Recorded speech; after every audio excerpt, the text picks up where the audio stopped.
За сайн байна ахын дөө. Хоёрдугаар шатанд финалд нь тэнцсэн баяр хүргэе. Баярлалаа. За минут өөрийгөө танилцуулаарай. Хаанаас ирсэн бilé? Хэдэн настай?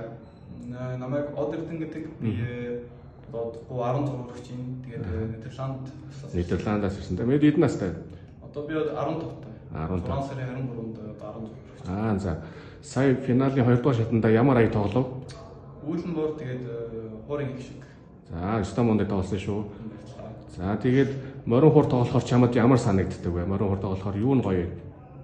Яг гоё бол хүмүүстэй хамт дийлжтэй ингэ болох амар. Нийлж хамтарч тоглохоор гоё байдаг тий. Тэгээд Аа. тэр бол жоохон тиймэрхүү байсан. Яг нэг жоохон сураад ер нь л жоохон тоглолдог болцсон бол аюу гоё болж эхэллээ. Гоё болно тий. За миний дөө морин хуур тоглоо тэр удаж байна. Одоо нэг жил хагас болчихсон шүү. Тэгээд жил хагас болоод шууд финалд орж ирж Стамондаг. Намын дөө морин хуур тоглохыг хүсэж байгаас морин хуур тоглоосоо гэж одоо үеийнхээ хүүхдүүдэд юу гэж хэлмээр байна?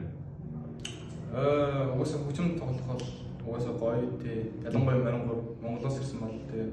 Өөрхөн үндэснийхээ хүчмэн тоглож чадах нь Тоглож сурах нь чухал шүү тийм ээ. Тийм. Гадны хүмүүстээ харуулах нэг юмтай.